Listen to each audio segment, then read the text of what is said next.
Assalamualaikum warahmatullahi wabarakatuh. Saya Bahagia Hadi, Guru SMA Negeri 3 Kabupaten Biren, juga mahasiswa PPG IAIN Curug Bengkulu. Dalam kesempatan ini saya akan menampilkan praktek mengajar tentang menyelatkan jenazah terhadap siswa kelas 11 di SMA Negeri 3 Kabupaten Biren. Untuk selanjutnya, mari kita simak bersama-sama.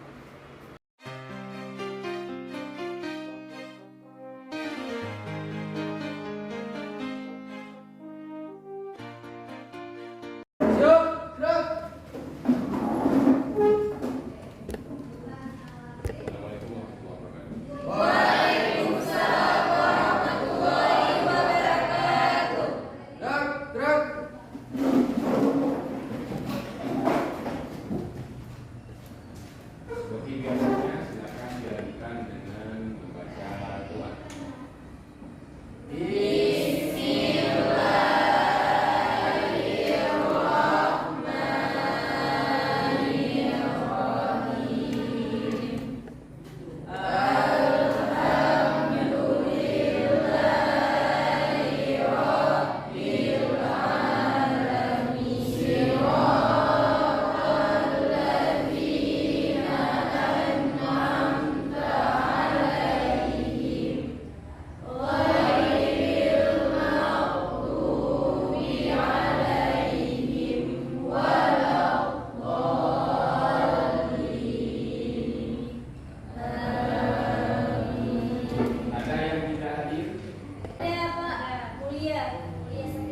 Semuanya sehat?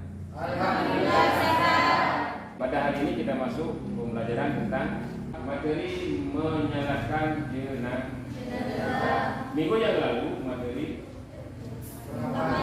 Oke, sekarang kita lihat materi tentang menyelatkan jenazah.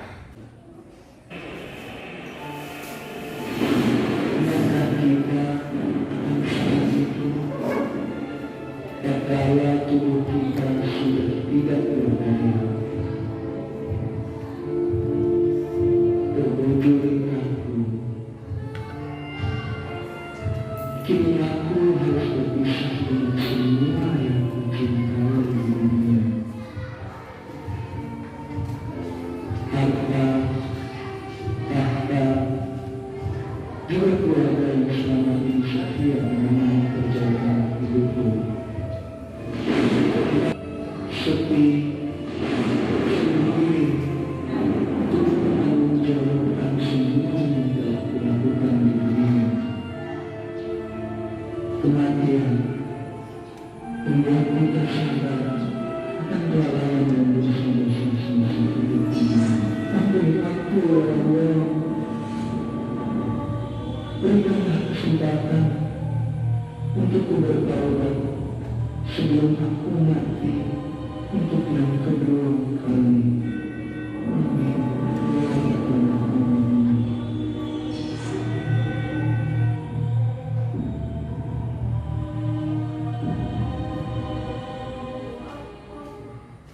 Dari tayangan video setiap terus apalagi yang ada dalam video itu? Orang setuju menandakan apa? Kita lihat materi selanjutnya. Tujuan pembelajaran menyelatkan jenazah, peserta didik dapat mengidentifikasikan dalil-dalil tata cara menyelatkan jenazah menurut hukum Islam dengan tepat dan yang kelima, dapat membedakan tata cara menyelatkan jenazah laki-laki dan jenazah perempuan. Ada beda? Apa yang beda? Kemudian doa. Kemudian yang keenam, peserta didik dapat mendemonstrasikan itu sama dengan menyajikan, mempraktekkan, menampilkan praktek tata cara menyelatkan jenazah. Materi pembahasan pada hari ini adalah yang pertama, Hukum menyelatkan jenazah. hukumnya apa? Fardu kifayah. Kemudian yang ketiga, tata cara menyelatkan jenazah. Kami baca. Barang siapa yang membersihkan jenazah sampai dia menyolatkannya, maka baginya 1 kiro. Lalu barang siapa yang menyaksikan jenazah sampai dimakamkan, maka baginya 2 qirat. Adanya, apa yang dimaksud dengan 2 qirat? Rasulullah Shallallahu Alaihi Wasallam menjawab, 2 qirat itu semisal 2 gunung yang besar. Hadis riwayat Bukhari dan Muslim. Pada saat kita dari pertama memandikan jenazah, kedua mengkafani jenazah, ketiga menyalatkan jenazah, pahalanya dapat 1 qirat. Qirat itu diumpamakan dengan gunung. Ikuti sampai ukuran tambahnya 2. Baca dulu. Tidaklah seorang muslim meninggal lalu disalatkan oleh 4 orang yang tidak berbuat syirik kepada Allah sedikitpun, kecuali Allah akan memberikan syafaat kepada jenazah tersebut dengan sebab mereka. Hadis riwayat Muslim. Tidaklah seorang muslim meninggal lalu disalatkan oleh kaum muslimin yang jumlahnya mencapai 100 orang. Semuanya mendoakan untuknya. Niscaya mereka bisa memberikan syafaat untuk si mayit. Hadis riwayat Muslim nomor 1947. Itu dua-duanya hadis diriwayatkan oleh Muslim. Hadis yang pertama, Allah akan memberikan syafaat kepada jenazah tersebut dengan sebab mereka. Ada 40 orang salat jenazah, maka jenazah itu akan mendapatkan syafaat. Pada saat syafaat didapatkan, terampunilah dosa. Tidak ada dosa masuk surga. Hadis yang kedua, tidak cuma 40 orang, 100 orang. Bayangkan apabila seseorang meninggal dunia, ribuan orang salat jenazah. Ada nggak? Kemudian perlengkapan untuk menyalakan jenazah, yang pertama air untuk berwudu, tikar atau sajadah. Kemudian pakaian yang menutupi orang bagi laki-laki. Pakaian yang menutupi orang bagi perempuan atau kemudian tata cara menyalakan jenazah, yang pertama Berdiri menghadap, 2 berniat. Kami Allah Kami lagi-lagi Kami Allah Hasan Bapak Arba Ada Tibalah giliran bagian yang kelima. Kita mengenal tata cara mensolatkan jenazah. Rasulullah SAW bersabda, barang siapa yang mengantar jenazah dan mensolatkannya, maka ia akan memperoleh 1 qirat. Dan barang siapa yang mengantarkannya sampai dikuburkan, maka ia akan memperoleh 2 qirat. Apa saja rukun-rukun yang harus kita perhatikan manakala kita mensolatkan jenazah? Yang pertamanya, yang kedua bertakbir sebanyak 4 kali. Sunnah-sunnah dalam sholat jenazah. Yang pertama mengangkat tangan dalam setiap takbir dan meletakkannya di bawah dada atau di bawah pusar. Yang kedua, membaca Al-Fatihah dengan sir. Yang ketiga, membaca amin setelah selesai membaca Al-Fatihah. Yang keempat, meluruskan shaf dan diusahakan menjadikan sejumlah 3 baris. Tidak ada seorang mukmin yang meninggal lalu disolatkan segolongan kaum muslimin yang mencapai 3 shaf, melainkan akan diampuni dosa-dosanya. Hadis riwayat Ahmad, Abu Daud dan yang kelima, memperbanyak jamaah salat. Diusahakan tidak ada seorang mukmin yang meninggal lalu disolatkan umat Islam mencapai 100 orang dan seluruhnya memberikan syafaat kepadanya, melainkan akan diterima syafaatnya. Sunnah yang keenam dalam mensolatkan jenazah, menurut mazhab Syafi'i, yang menjadi imam adalah keluarga terdekat. Jadi diusahakan tawarkan kepada bapaknya atau kakeknya atau anaknya atau cucunya atau pamannya, saudara kandungnya. Diusahakan tawarkan kepada mereka keluarga dulu. Perempuan boleh mensolatkan mayit, tetapi sebagai ulama menyatakan sholat wanita atas mayit tidak dapat membayar fardu kifayah. Salat jenazah dianjurkan minimal 3. Makin banyak orang salat, maka makin banyak pahala orang yang mati. Tidak semua orang dikabulkan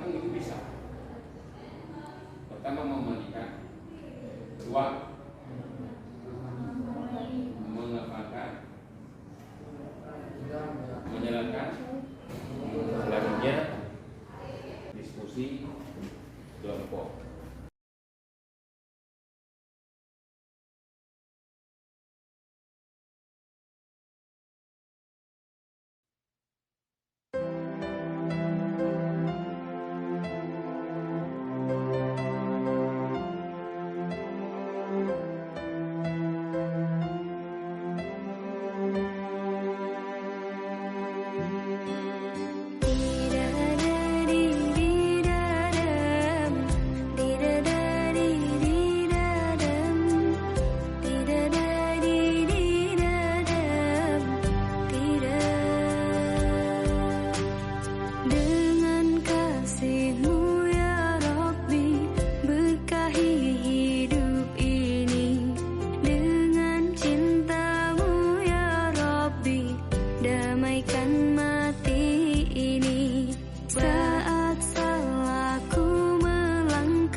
Saat hidup, banyak manusia tertidur. Ya, tertidur. Saat Israel mencabut nyawa, disitulah kita baru terbangun dari tidur dan baru tersadarkan. Kemana saja kita saat itu? Betapa sering kita meninggalkan sholat. Betapa lalainya kita yang tak pernah berzakat. Betapa gilanya kita dengan hormat. Betapa hausnya kita terhadap dunia. Lalu sampailah pada penyesalan. Tak ada satupun yang menemani kita dalam kubur. Istri, anak, teman, semuanya pergi meninggalkan. Jabatan dan harta tak ada yang terbawa. Tak ada yang terbawa saat menghadap Allah.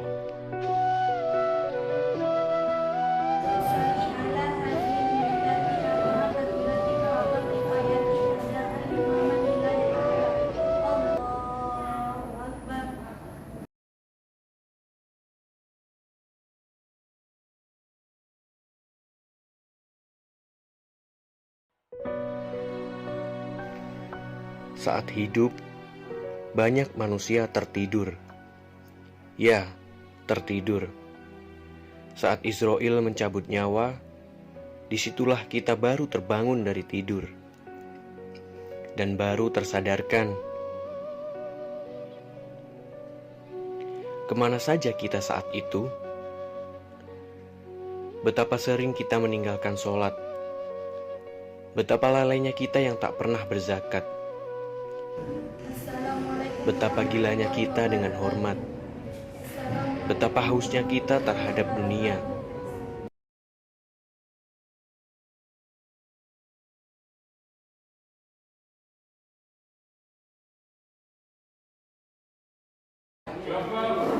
Satu, Fadimah adalah seorang muslim dan kedua orang tuanya masih dalam keadaan non-muslim. Bagaimanakah hukum menyalatkan jenazah Fatimah?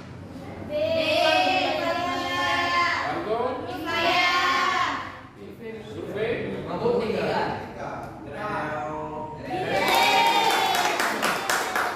Soal nomor 2. Jenazah yang telah dikafankan lalu dibawa ke musala untuk disalatkan secara berjamaah yang akan dilakukan oleh masyarakat sekampung. Pada saat sholat jenazah dilakukan dan bacaan setelah takbir yang pertama adalah surah Survei mabuk 3. Soal yang ketiga. Pada saat jamaah melakukan sholat jenazah, ada beberapa hal sunnah yang harus diperhatikan. Salah satu hal sunnah yang terdapat dalam sholat jenazah adalah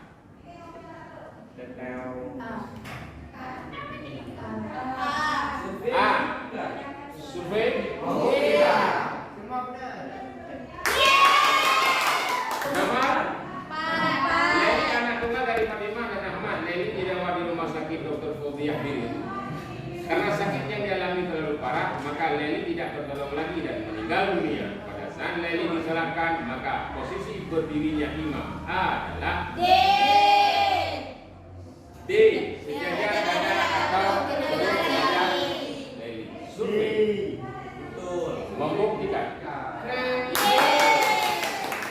Soal nomor 5. Dalam melakukan sholat jenazah, laki-laki dan perempuan, ada hal-hal yang wajib dipenuhi seperti rukun sholat jenazah. Berikut yang termasuk rukun dalam sholat jenazah adalah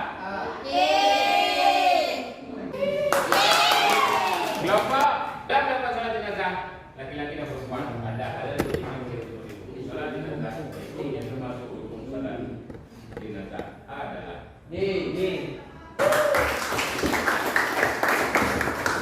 sholat jenazah. 4. Ada rukun? Wajib? Bagaimana apabila jenazah itu tidak ada orang yang menyolatkan? Yang dosa siapa? Semua yang mengaku itu. Jangan pernah bilang biar dia rasakan udah mati dia nggak ada orang memandikan, nggak ada orang menggapakan. Yang dosa kita. Makanya mengerti tentang kewajiban melaksanakan fardu kifayah. Ya, mudah-mudahan ini bisa kita praktekkan pertama dalam keluarga, yang kedua dalam kehidupan bermasyarakat. Itu kewajiban, wajib. Jangan menganggap sepele kifayah itu. Nah, jadi kita yang melakukan, orang lain pun akan terbebas daripada dosa. Makanya pahalanya besar. Kita lakukan fardu kifayah, pertama pahala kita, yang kedua membebaskan dosa orang lain. Oke. Kemudian sebelum kita menutupi, mudah-mudahan Allah memberikan berkah kepada kita semua. Kita tutup dengan bacaan hamdalah. Alhamdulillahirabbil alamin. Itulah materi yang telah saya tampilkan tentang menyolatkan jenazah. Mudah-mudahan berguna dan bermanfaat bagi kita semua. Amin ya rabbal alamin. Assalamualaikum warahmatullahi wabarakatuh.